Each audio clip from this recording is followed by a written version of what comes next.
قرآن مجید سے جو آیت نور میں نے آپ کے سامنے تلاوت کرنے کا شرف حاصل کیا، اس میں اللہ تعالیٰ جل شانہ نے ارشاد فرمایا، اے ایمان والو، تمہارے اوپر روزے فرض کر دیے گئے جس طرح تم سے پہلوں پہ فرض کیے گئے تھے تاکہ تمہیں تقوی ملے۔ الصوم فی اللغت الامساک، روزہ لغت میں رک جانے کو کہتے ہیں۔ جب ہوا کے تیز جھکڑ چلتے چلتے رک جاتے تو اہل عرب کہتے سامت الریح، کہ ہوا رک گئی۔ تیز دوڑتا ہوا گھوڑا جب اچانک ٹھہرتا تو وہ کہتے سام الخیل، منہ زور گھوڑا رک گیا۔ تو روزے کو بھی روزہ اس لیے کہا جاتا ہے کہ نفس کا سرکش اور منہ زور گھوڑا رمضان میں رک جاتا ہے، اور جو اللہ کے حکموں کو ڈٹائی سے توڑتے ہیں رمضان میں ان کے سر بھی سجدوں میں دیکھیں۔ تو اس لیے صوم کو صوم کہا جاتا ہے کہ اس میں انسان گناہوں سے رک جاتا ہے۔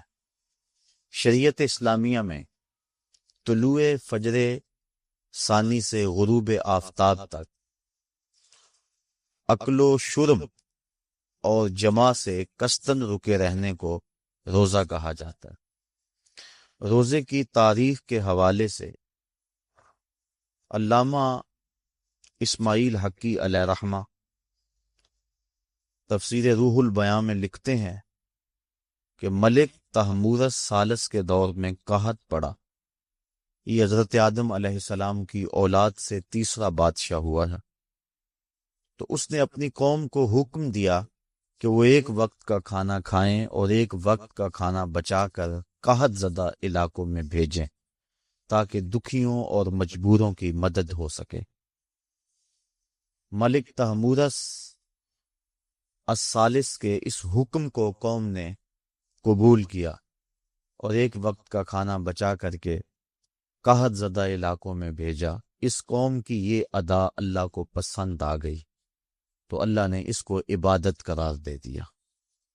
پھر اس کے بعد ہر نبی پر روزہ فرض ہوا۔ کما کتب علی الذین من قبلکم، اس پہ شاہد عادل ہے۔ حضور علیہ السلام فرضیت روزہ سے قبل ایام 20 کے روزے رکھا کرتے تھے۔ ہر ماہ کی 13، 14 اور 15 تاریخ کو قمری تقویم کے حساب سے جو روزے رکھے جاتے ہیں ان کو ایام 20 کے روزے کہا جاتا ہے۔ لیکن اس کے بعد پھر عاشورہ کا روزہ حضور نے معمول بنایا، اور اس کو کسی صورت بھی حضور اور صحابہ ترک نہیں کرتے تھے۔ فصام رسول اللہ و امر بصیامہ، حضور نے خود بھی روزہ رکھا اور صحابہ کو بھی حکم دیا کہ یہ روزہ رکھیں۔ لیکن جب سن 2 ہجری کو واقعہ بدر سے ایک مہینہ قبل 17 شعبان المعظم کو جب روزہ فرض کیا گیا تو پھر حکم دے دیا گیا۔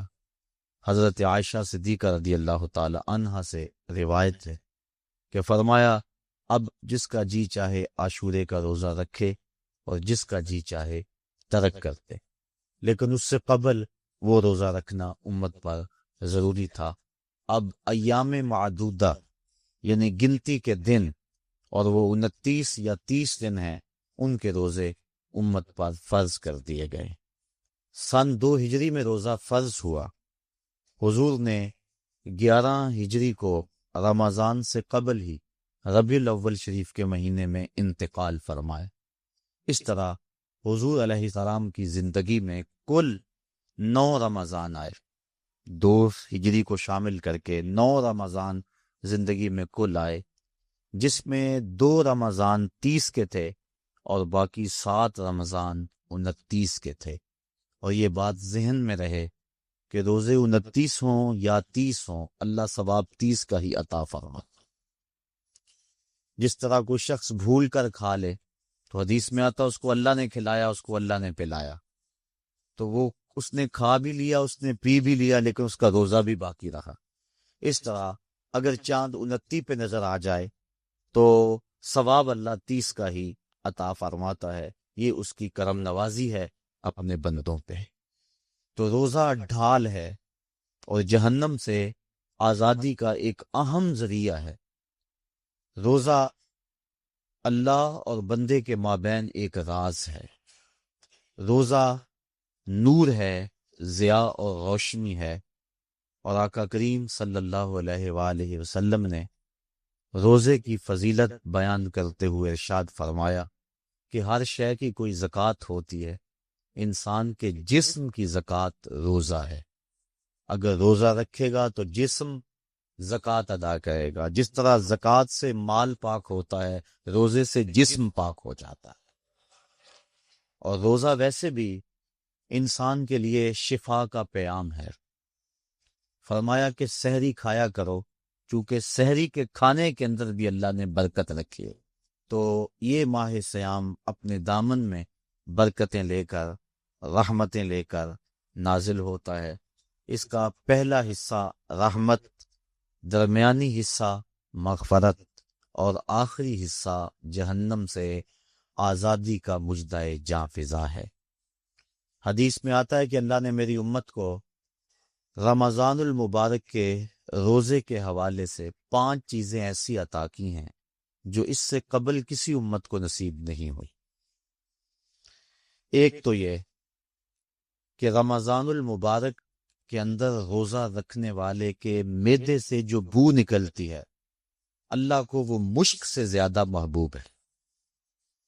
دوسری بات کہ جب ماہ سیام آتا ہے تو شیاطین کو جکڑ دیا جاتا۔ تیسری بات کہ روزے دار جب تک روزے میں رہتا ہے، فرشتے اس کے لیے مغفرت کی دعائیں کرتے رہتے۔ اور چوتھی بات، جب ماہ سیام کی آخری رات آتی ہے تو اس کے سارے گناہوں کو بخش دیا جاتا اور اس کو جہنم سے آزادی کا پروانہ مل جاتا ہے۔ بلکہ ایک صحابی نے حضور سے عرض کی کہ آقا کریم، جو یہ جہنم سے آزادی کا پروانہ مومن کو ملتا ہے تو کیا یہ لیلۃ القدر کی رات ہے؟ تو آقا کریم نے فرمایا نہیں، جب مزدور اپنی مزدوری مکمل کرتا ہے، جب اس کی دہاڑی پوری ہو جاتی ہے تو پھر اس کو اس کا مالک کچھ دیتا ہے، تو یہ جو اس کو بخشش اور مغفرت کا مژدہ جاں فضا دیا جاتا ہے، یہ اس کی مزدوری ہے۔ اور فرمایا کہ جو لیلۃ القدر کی برکتیں اس کو حاصل ہوتی ہیں، یہ اس کے علاوہ ہیں۔ اور یہ اللہ تعالیٰ جل شانہ نے خاص کرم نوازی فرمائی بندہ مومن پر کہ اس کو یہ بابرکت رات عطا فرمائی۔ اور 5ویں فضیلت جو اس کو دی گئی روزہ دار کو، اور حضور سے قبل جو امتوں میں لوگ روزے رکھتے تھے، یہ فضیلتیں ان کو نہیں عطا کی گئی۔ جنت کو پورا ماہ مومن کے لیے آراستہ و پیراستہ کیا جاتا ہے۔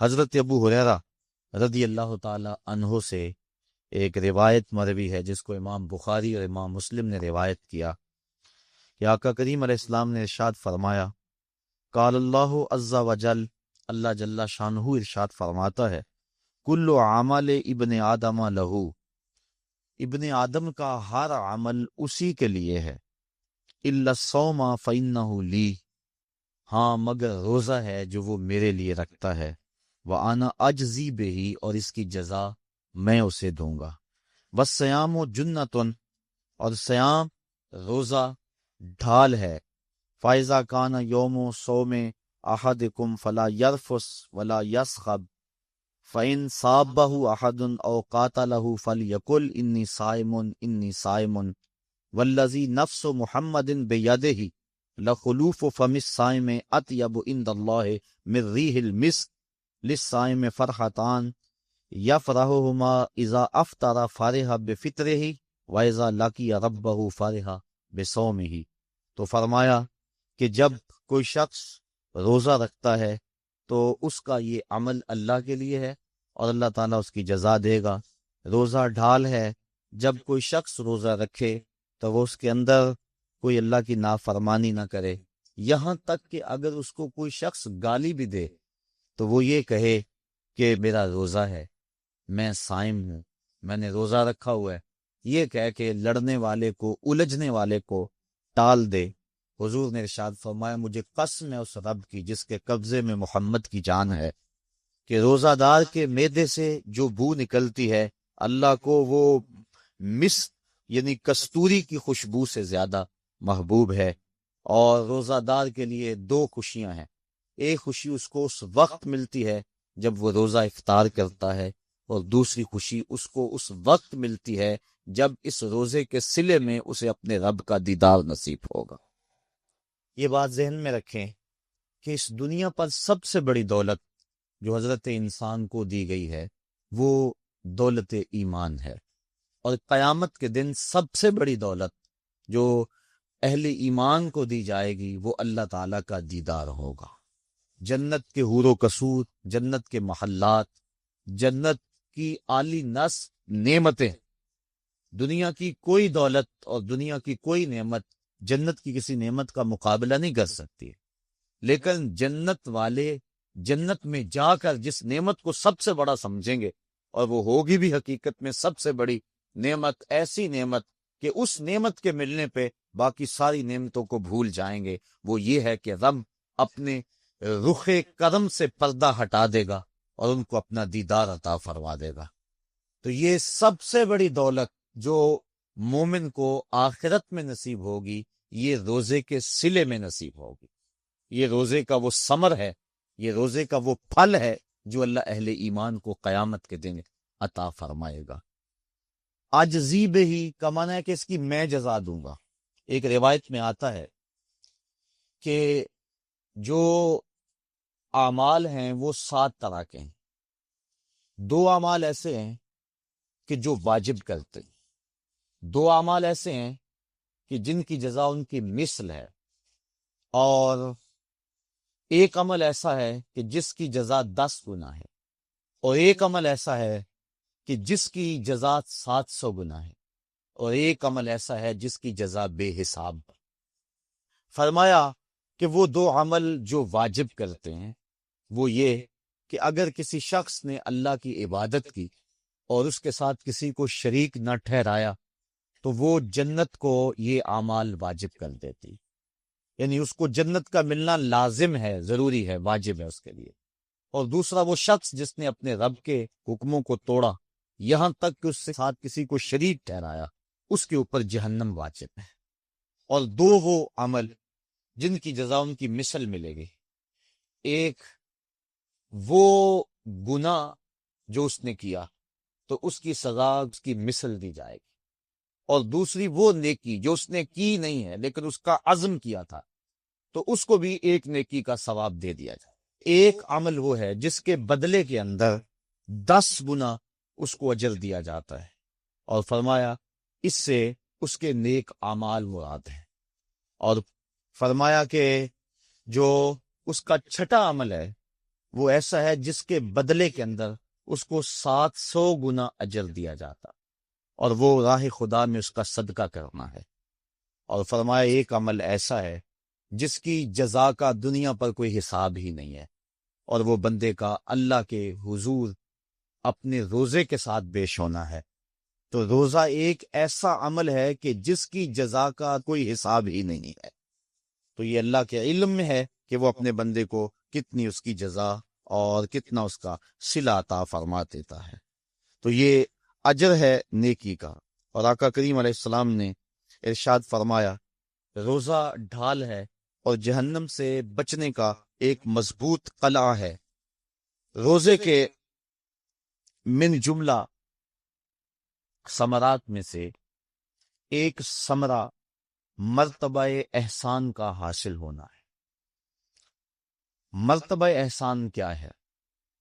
اس پہ حدیث جبریل میں آپ کے سامنے رکھنا چاہوں گا، جس کو امام بخاری نے اور دیگر ائمہ احادیث نے ذکر کیا ہے۔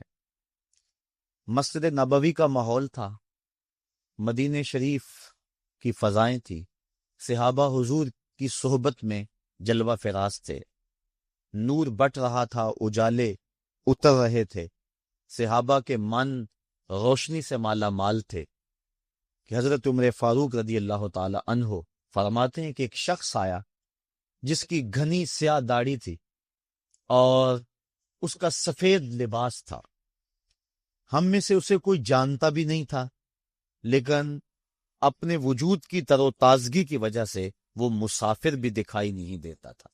چونکہ مسافر ہوتا تو آثار سفر اس کے بدن سے ظاہر ہوتے، لگتا تھا جس طرح یہی کسی گلی سے نکل کے آیا ہے، لیکن چونکہ وہ وہاں کا رہنے والا نہیں تھا، ہم میں سے اسے کوئی پہچانتا بھی نہیں تھا. اب وہ حضور کی خدمت میں آیا، فَأَسْنَدَ رُكْبَتَيْهِ إِلَىٰ رُكْبَتَيْهِ، اور اپنے گھٹنوں کو جوڑ کر حضور کے گھٹنوں کے ساتھ ملا کر بیٹھ گیا. اور حضور علیہ السلام سے عرض کرتا ہے کہ حضور مجھے خبر دیجئے کہ ایمان کیا ہے. حضور نے ارشاد فرمایا ایمان یہ ہے کہ تو اللہ پر ایمان لائے، اس کے رسول پر ایمان لائے، پچھلی کتابوں پہ ایمان لائے، اچھی بری تقدیر پہ ایمان لائے، فرشتوں پہ ایمان لائے. بتایا حضور نے تو اس نے کہا صدقتا، آپ نے سچ کہا. کہتے ہیں ہمیں بڑا تعجب ہوا کہ خود ہی سوال کرتا ہے اور خود ہی تائید کر دیتا ہے. پھر کہنے لگا اسلام کیا ہے؟ تو حضور علیہ السلام نے فرمایا اسلام یہ ہے کہ تو نماز پڑھے، روزہ رکھے، حج کرے، زکوٰۃ ادا کرے. اراکین اسلام اس کو بیان کیے. کہنے لگا آپ نے سچ کہا. کہتے ہمیں پھر تعجب ہوا کہ خود ہی ایک بات کہہ رہا ہے اور خود ہی پھر اس کی تصدیق کر رہا ہے. کہتے پھر وہ پوچھتا ہے مل احسان، حضور احسان کیا ہے؟ تو حضور علیہ السلام نے جواباً فرمایا ان تعبد ربک کأنک تراہ، احسان یہ ہے کہ تو اللہ کی عبادت اس طرح کرے کہ گویا تو اسے دیکھ رہا ہے. اور اگر یہ کیفیت تجھے نصیب نہیں ہوتی تو کم از کم یہ کیفیت نصیب ہو جائے کہ وہ تجھے دیکھ رہا. تو وہ کہنے لگا ہاں آپ نے سچ کہا. پھر اس کے بعد اس نے قیامت کی کچھ نشانیوں کے بارے میں سوال کیا تو حضور علیہ السلام نے جواب مرحمت فرمائے. جب وہ شخص اٹھ کے چلا گیا تو حضور نے فرمایا عمر جانتے تھے یہ شخص کون ہے؟ کہا اللہ و رسولہ عالم، اللہ اس کا رسول خوب جانتا ہے. فرمایا ھذا جبریل، یہ جبریل امین تھا اور تمہیں تمہارا سکھانے کے لیے آیا تھا. جبریل نے جب امت کو دین سکھایا تو سب سے پہلے یہ بات سکھائی کہ حضور کی چوکھٹ میں بیٹھنے کا ادب کیا ہے. دونوں گھٹنے بچھا کر وہ اس طرح حضور کی چوکھٹ میں ادب کے ساتھ بیٹھا اور اس کے بعد حضور سے اس نے سوالات کیے. تو فرمایا یہ جبریل امین تھے جو تمہیں تمہارا دین سکھانے کے لیے آئے تھے. تو جبریل امین نے جو دین سکھایا، جو چیزیں پوچھی وہ 3 چیزیں تھیں. ایمان کیا ہے، اسلام کیا ہے اور احسان کیا ہے.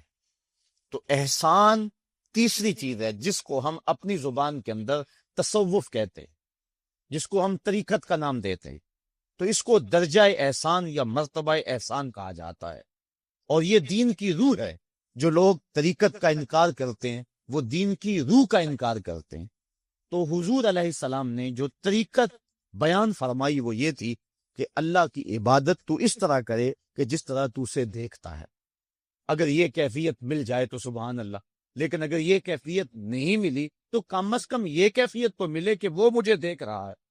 اور اگر یہ کیفیت بھی مل جائے کہ وہ مجھے دیکھ رہا ہے تو بتائیے کہ پھر انسان کی زندگی میں کتنا سرور آ جائے گا کہ جب وہ نماز کے لیے کھڑا ہو تو اس تصور میں ڈوب جائے کہ میرا مالک تو مجھے دیکھ رہا ہے. تو پھر نماز کا کتنا سرور آ جائے گا اس کو. اور جب وہ کوئی اور نیک عمل کر رہا ہو تو اس تصور میں ڈوب جائے کہ میرا مالک میرے اوپر نگاہ لطف فرما رہا ہے، تو پھر اس کی کیفیت کا عالم کیا ہوگا. تو پہلی کیفیت کہ تو اسے دیکھ رہا ہے. حضرت علی المرتضیٰ رضی اللہ تعالی عنہ سے کسی نے پوچھا جس رب کی عبادت کرتے ہو کیا اس کو کبھی دیکھا بھی ہے؟ تو حضرت علی المرتضیٰ نے جواباً کہا لم اعبد ربا لم اراہ. اے صاحب کبھی کبھی کی بات کیا کرتا ہے، علی تو اتنی دیر تک سجدے سے سر ہی نہیں اٹھاتا جب تک اس کے جمال جہاں آرا سے فیض یاب نہیں ہو جاتا. حضرت داتا گنج بخش علی حجویری علیہ رحمہ کشف الماجوب کے اندر ایک حدیث نقل کرتے ہیں کہ حضور علیہ السلام نے ارشاد فرمایا کہ فاقہ کشی اختیار کرو اور بھوک اور پیاس برداشت کرو. ممکن ہے کہ اس دنیا کے اندر تم اپنے دل کی آنکھوں سے اپنے رب کا مشاہدہ کر. تو یہ جو مرتبہ احسان ہے، جو مومن کا مقصود ہے، وہ اس کو حاصل ہوگا روزہ رکھنے سے. اور اگر چلو کسی روزہ دار کو یہ کیفیت نہ ملے کہ وہ اپنے رب کے جمال جہاں آرا کو دیکھ لے، اس کے جلووں کو دیکھ لے، اس کے دیدار کی دولت سے مالا مال ہو جائے، اس کا دل اس کی محبت میں ایسا ڈوبے کہ وہ جدھر دیکھے اسی کے جلووں کو ہی دیکھتا چلا جائے، اگر روزہ دار کو ایسی دولت نہ بھی نصیب ہو تو کم از کم روزہ دار کو یہ دولت تو ضرور ملے گی کہ وہ اس احساس میں ڈوب جائے گا کہ میرا رب مجھے دیکھ رہا ہے. گناہ گار سے گناہ گار شخص بھی کڑکتی ہوئی دوپہر میں ٹھنڈا پانی دستیاب ہونے کے باوجود ایک گھونٹ بھی حلق سے نیچے نہیں اتارتا. کیوں؟ اس لیے کہ میرا مالک تو مجھے دیکھ رہا. تو یہ احساس اس کو آیا کہ نہ آیا؟ کاش کہ رمضان میں یہ نور جو ہم کو نصیب ہوتا ہے، یہ رمضان کا خاص نور ہے. مرتبہ احسان سے پھوٹتا ہوا یہ اجالا رمضان میں ایک گناہ گار سے گناہ گار شخص بھی حاصل کر لیتا ہے کہ وہ اس احساس میں ڈوب جاتا ہے کہ میرا مالک مجھے دیکھ رہا ہے. کاش کہ وہ اس کو اندر سمو لے اور اس کو دل کی ایک ایک پرت پہ رکھ لے اور اس کو سجا لے اور اس دولت کو پھر جانے نہ دے، تو پھر اس کے لیے گناہ کرنا مشکل ہی نہیں محال ہو جائے گا. اس احساس سے پانی نہیں پیتا کہ میرا اللہ مجھے دیکھ رہا ہے. تو کیا مجھے یہ بتاؤ کہ جب وہ دکان پہ بیٹھ کے ڈنڈی مارتا ہے کہ اللہ اس وقت نہیں دیکھتا؟ جب وہ کسی کی جیب کاٹتا ہے اللہ اس وقت نہیں دیکھتا؟ جب وہ رشوت لے رہا ہوتا ہے اللہ اس وقت نہیں دیکھتا؟ کہ اللہ تعالیٰ صرف رمضان میں دیکھتا ہے، غیر رمضان میں نہیں دیکھتا؟ تو یہ احساس کاش کہ اس کے ساتھ لگ جائے کہ میرا مالک مجھے دیکھ رہا ہے، تو پھر گناہ کرنا مشکل ہی نہیں ناممکن ہو جاتا ہے.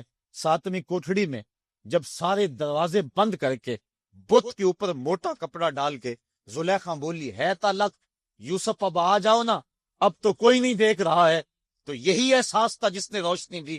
کالا معاذ اللہ، کہا اللہ کی پناہ، تو اپنے معبود سے موٹی چادر ڈال کر چھپ گئی، لیکن میرا خدا تو 7ویں کوٹھڑی میں بھی دیکھ رہا ہے. پھر اتنی روشنی ورسی، اتنے اجالے اترے کہ گناہ کیا، گناہ کا تصور بھی محال ہو گیا. تو یہ یقین، یہ اذعان کہ میرا مالک مجھ کو دیکھ رہا ہے، انسان کے لیے گناہ کو مشکل ہی نہیں ناممکن بنا دیتا ہے. اور میرے اور آپ کے آقا و مولا نے فرمایا، سبعۃ یظلھم اللہ تعالی فی ظلہ یوم لا ظل الا ظلہ، امام عادل وشاب نشأ فی عبادۃ اللہ ورجل قلبہ معلق بالمساجد ورجل دعته امرأة ذات منصب وجمال فقال انی اخاف اللہ ورجلان تحابا فی اللہ اجتمع علیہ وتفرقا الیہ ورجل تصدق بصدقۃ فاخفاها حتی لا تعلم شمالہ ما تنفق یمینہ ورجل ذکر اللہ خالیا ففاضت عیناہ او کما قال.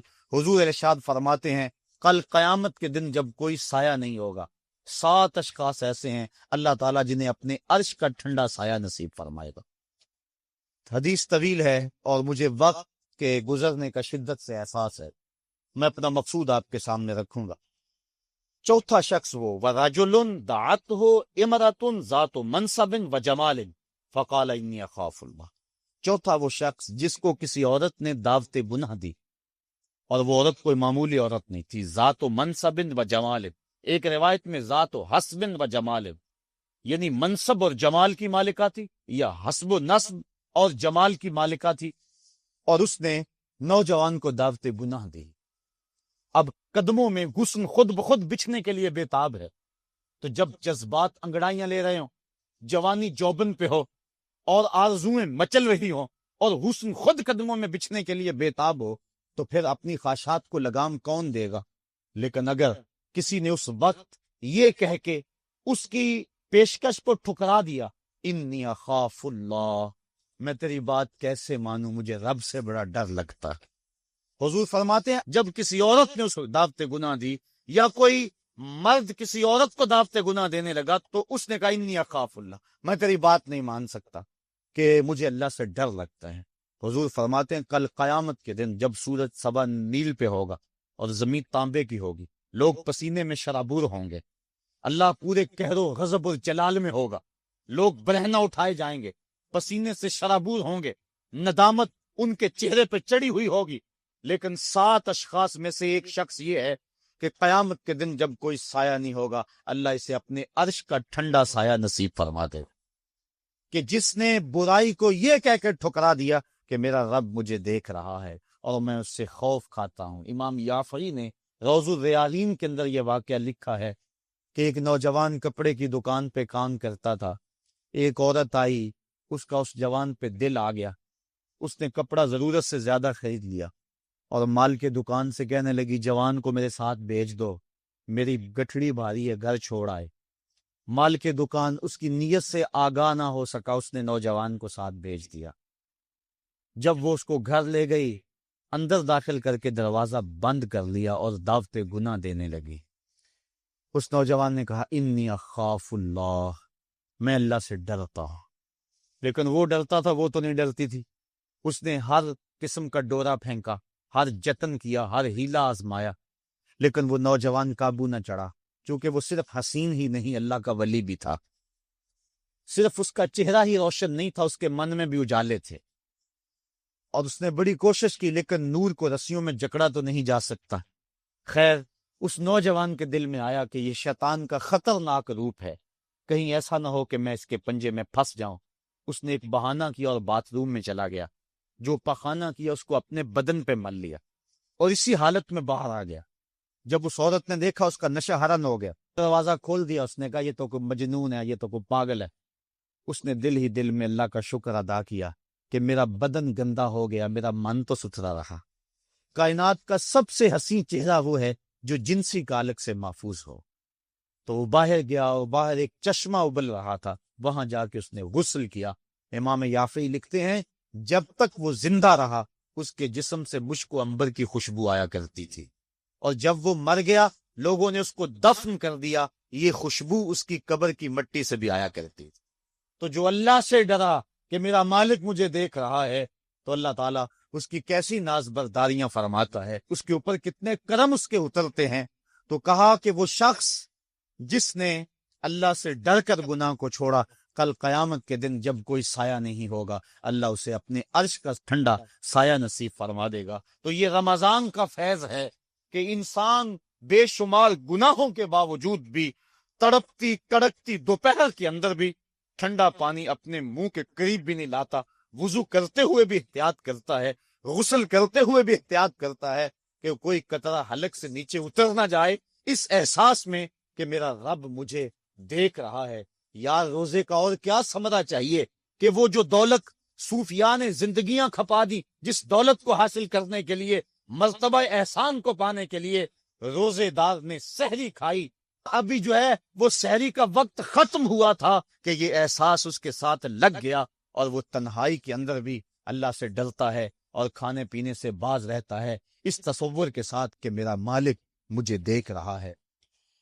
روزے کا ایک ثمر اور ایک پھل یہ ہے کہ بندے کو تقوی کا نور نصیب ہوتا ہے، اور اللہ تعالیٰ نے یہاں قرآن مجید کے اندر جہاں روزے کی فرضیت کا ارشاد فرمایا، وہاں ساتھ یہ بات فرمائی کہ اس لیے تمہارے اوپر روزہ فرض کیا گیا ہے تاکہ تم متقی بن جاؤ۔ یہ مقصد روزہ ہے، اللہ یہ چاہتا ہے، ورنہ اس کو کیا ضرورت ہے کہ بندے کو بھوکا اور پیاسا رکھے؟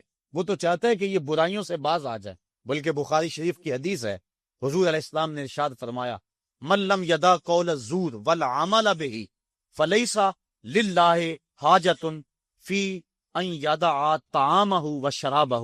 جو شخص جھوٹ اور جھوٹے کام نہیں چھوڑتا، اللہ کو اس کے بھوکا اور پیاسا رہنے کی کوئی ضرورت نہیں ہے۔ اللہ نہیں چاہتا کہ وہ بھوک اور پیاس کی مشقت گوارا کرے، اس کا تو مقصود یہ ہے کہ اس کے دل کے اندر اس کی خشیت پیدا ہو جائے، اسی لیے اس نے روزہ ہمارے اوپر فرض کیا ہے، ورنہ وہ کیسے چاہتا ہے کہ میرا بندہ بھوکا رہے؟ ایک ماں نہیں چاہتی کہ میرا بیٹا بھوکا رہے، اور جو 70 ماؤں سے زیادہ پیار کرتا ہے اس نے کیسے چاہ لیا کہ میرا بندہ بھوکا رہے؟ ماں کے پیار کو دنیا کے کسی ترازو پہ نہیں تولا جا سکتا۔ اور جو مالک ہے، ماں کو اتنا پیار بیٹے سے کس لیے ہے؟ اس لیے کہ اس نے بیٹے کو جنم دیا۔ جس نے جنم دیا اس کو اتنا پیار ہے، تو جس نے تخلیق کیا اس کو کتنا پیار ہوگا؟ تو ماں نہیں چاہتی میرا بیٹا بھوکا رہے، تو مالک نے کیسے چاہ لیا؟ چلو آؤ پھر ماں کی گود میں آ جا۔ ماں بیٹے کی آنکھ میں ایک آنسو بھی گوارا نہیں کرتی تھی، بیٹا ہو گیا بیمار، ماں لے گی ڈاکٹر کے پاس، اس نے جو دوا تجویز کی وہ کڑوی تھی، ماں نے زبردستی لٹا لیا، بیٹا پیتا نہیں، ماں نے منہ کھولا اور کڑوے سیرپ کے قطرے اس کے حلق میں ٹپکا رہی ہو، بچہ چیختا ہے، لیکن جوں وہ سیرپ کے قطرے حلق سے نیچے اترتے چلے جاتے ہیں، ماں کو قرار آتا جاتا ہے، اس کو طمانینت ملتی جاتی ہے۔ ماں کیا صفاق ہو گئی ہے؟ نہیں۔ اس کا پیار چھن گیا؟ نہیں۔ اس کی ممتا رخصت ہو گئی؟ نہیں۔ وہ تو بیٹے کی آنکھ میں ایک آنسو بھی گوارا نہیں کرتی، اور اب تڑپتا ہوا بیٹا، لیکن ماں کے چہرے پہ طمانینت کا نور ہے۔ اصل بات یہ ہے کہ ماں جانتی ہے، بیٹا نہیں جانتا۔ ماں جانتی ہے چند لمحوں کی تکلیف ہے، نتیجہ شفا کی صورت میں برآمد ہوگا۔ اس لیے ماں کی نظر اس تڑپنے پہ نہیں ہے، ماں کی نظر اس نتیجے پہ ہے۔ مالک جو 70 ماؤں سے زیادہ پیار کرتا ہے، وہ بھی نہیں چاہتا کہ میرا بندہ بھوکا اور پیاسا رہے، لیکن مالک کہتا ہے اس کے باوجود تو بھوکا اور پیاسا رہے گا، کیوں؟ لعلکم تتقون، میرے بندے تجھے تقوی کی بہاریں نصیب ہوں گے، تیرے من کو روشنی اور تیرے من کو اجالا نصیب ہو جائے گا۔ تو یہ تقوی نصیب ہوتا ہے روزے سے۔ چونکہ یہ بات ذہن میں رکھیں، ہمارے دو دشمن ہیں جو ہمیں نیکی کے راستے سے روک رہے ہیں۔ بات لمبی ہو رہی ہے، اختصار کر رہا ہوں۔ ہمارے دو دشمن ہیں جو ہر وقت ہمارے ساتھ لگے ہوئے، ایک شیطان اور دوسرا نفس۔ جو شیطان ہے وہ بڑا دشمن ہے یا نفس بڑا دشمن ہے؟ تو آپ اس بات پہ کچھ دلیل کی ضرورت نہیں، آپ سب کہہ رہے ہیں کہ نفس۔ اور سادی سی بات ہے کہ شیطان آدمی کو بہکاتا ہے، لیکن شیطان جب خود بہکا، اس نے انکار سجدہ کیا، اس وقت کوئی دوسرا شیطان تو تھا نہیں۔ تو شیطان کو شیطان بنانے والا نفس ہے، تو یہ نفس شیطان سے بھی بڑا دشمن ہے۔ اکیلی جان دو دشمنوں کے نرغے میں، لیکن جب ماہ سیام آیا، سلسلۃ الشیاطین، حدیث میں آتا ہے شیاطین جکڑ دیے گئے۔ دو دشمنوں میں ایک دشمن ہمارے جکڑ دیے گئے، اب ایک دشمن ہمارا باقی ہے، نفس۔ اب نفس کا مقابلہ کر لیں گے تو شیطان چھٹ کر ہمارا کچھ نہیں کر سکے گا، لیکن اگر ہم نے اس موسم کے اندر اپنے نفس کا مقابلہ نہ کیا تو پھر ہم جو ہے وہ اس نفس کی شامت سے شیطان کے ہتھے بھی چڑھ جائیں گے۔ اب نفس کی تربیت کیسے کریں؟ اس کی تربیت بھی روزے سے ہوتی ہے۔ آپ کہیں گے وہ کیسے؟ تو شیخ فرید الدین عطار کا قول سناتا ہوں۔ شیخ فرید الدین عطار کون شخص ہے؟ کسی معمولی شخص کا نام شیخ فرید الدین عطار نہیں ہے۔ علامہ اقبال کے روحانی پیشوا، جن کو وہ مرشد